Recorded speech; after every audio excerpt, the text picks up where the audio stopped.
Hi, this is State Representative Kristin Phillips-Hill from the 93rd District in Southern York County, and I'm here at the 101st Farm Show with Secretary of Agriculture, Russell Redding. Secretary Redding. It's great to see you. Welcome. Great to see you. Great to be here.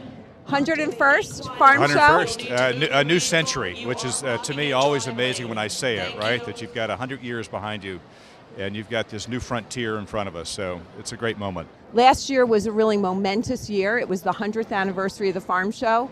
This year we're embarking into that next 100 years.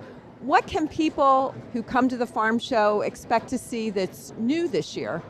Yeah, I think there's a couple of things we really put an emphasis on. Since this is the 101st, we've got a stage called Ag 101, right? And playing off of the 101st and the education nomenclature, right, is really saying, here you can see a lot of different things, you meet a lot of different people, you walk by it, but what about if you just had a chance to hear a little more in depth? So we're doing these short courses, 20, 30 minutes on a stage with people who are sort of experts, right? You want to talk about the hex signs, you want to talk about barn construction, right? The history of Pennsylvania barns, I always find fascinating. Hydroponics, animals. I think that's one of the areas that I sort of point people to say, this is sort of an educational show. We come to eat, yes, but you really get a chance to sort of learn. You can learn it on the stage. Absolutely, and I definitely never miss having a milkshake at the Farm Show. Just start the day with it. It's the best. Secretary, Pennsylvania is facing some significant financial challenges going forward. Revenue is not meeting our spending. In the past couple of years, the ag budget has been severely cut as we go into the budget process. We're very concerned about things like our 4-H program, our ag extension program, and of course, avian influenza.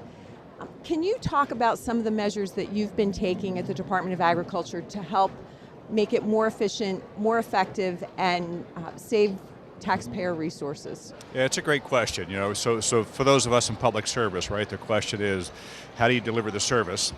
At the same time, be aware of the limitations you have, whether they be from the human capital standpoint or the financial capital. And we find ourselves there in the Department of Agriculture. What I've tried to do in the last 2 years is sort of reassess everything we're doing, obviously. Be mindful that the resources we have are finite, but we can always come back to, the primary mission of the department is public health and safety. And that's A on the list. Making sure that the veterinarians are in place, that our lab technicians are in place. So we've done a pretty complete review in that regard. We've tried to sort of look at every position that becomes available. Do you need it? And where do you need it, if you need it? We've looked at all the IT budgets. We've looked at our own expenditures. There's things that having been there over the years, things we did in the Bureau of Markets that were good to do in terms of public outreach. The reality is you don't have the money to do it, right? And being mindful that this is about public money, right? Absolutely. So it's with that screen, having lived through the last 2 years, and they've been difficult conversations. The silver lining, I would say, is that folks are aware of agriculture more, sort of a department, but also as an industry, whether it be the land grant university and 4-H clubs and education. So I've had conversations with folks who, I'm not sure before their knowledge of agriculture, but post budgets, they're more aware. So I take that as a positive going into this year. Well, I certainly will look forward to working with you as we face those challenges going forward. It is the largest industry in York County, the largest industry in Pennsylvania, and it's very, very important. It's important, and I appreciate your support. I mean, these are not conversations we venture into as a secretary or an administration. It really is about the partnership, right? The agricultural community with the General Assembly and the administration. So thank you for that. What are you looking forward to in particular this year? You come out of the agriculture community, fruit industry in Adams County, South Central Pennsylvania. What are you really looking forward to this year? Well, if you're in agriculture, we are pleased to say goodbye to 2016, right, and hello to 2017. It really was a challenging year. The drought, the markets have not been kind.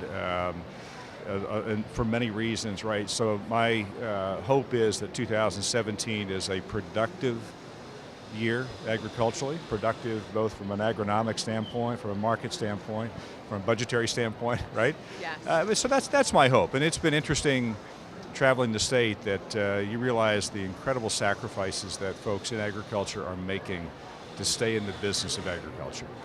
And if you lose that small business, right, it has huge implications to both the family and the business, but it has a big impact on the quality of life in the community because those farms leave agriculture, they become other uses, and when that happens, we lose something. We lose a lot.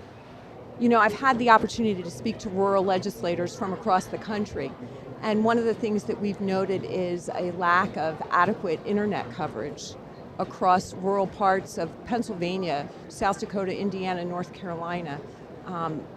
And many people say that access to high-speed internet helps keep family farms because it allows people to hold other jobs while they're at home farming. And I know that's an issue that I'm looking forward to trying to address going forward in this session. And can you talk about your perspective on that issue? Yeah, that's a great point and a great reminder, right? So we get fixated on the agricultural production and the value-added components. The reality is, do you have the capacity in these rural areas to actually compete? Right. And we've got farms that are in areas that they have broadband access. It may not be the greatest, and we've got folks in the same business in other parts of Pennsylvania with no access. And that's a competitive disadvantage even within our own industry. Forget about what happens in China, what happens in other countries' markets. That's a hometown, home state concern. We've looked at that. We've heard from a lot of the members, and they range from members being in the agricultural community, from dairy production to hardwoods, that are really worried about their ability to compete. And so I'm hopeful that that's one of those issues that we can focus on. The other is healthcare. And it's interesting in rural areas, there's all this macro discussion around healthcare. Right. But access to it, and the same with education. The basics in this discussion are important as well. A good solid foundation of, do you have access to education? There's areas of the state without access to community colleges. Right. And I've become a little more sensitive to that issue as we look around and say from a competitive standpoint, particularly when the ag industry in those areas need certain jobs and skills, where do they come from? And that's a great question for us to ask. The internet can also help. We've just addressed the issue of telemedicine, which I know will provide those necessary services to our more rural parts of the Commonwealth, as well as the education. Customizing education for students, more ag education. Those kinds of resources that rural schools have a difficult time providing can also be accessed through the internet. So yeah, that's a great point. I mean, you don't have to do this all in bricks and mortar, right? You can do it through the internet and use that sort of open channel as the classroom. So yeah, great. Well, as we embark on this 101st farm show in this new century in Pennsylvania agriculture, I look forward to working with you, and I'm very grateful that you're here today with me. Yeah. Thank you so much. Pleasure's mine. Happy New Year. Thank you. Happy New Year. Great to see you.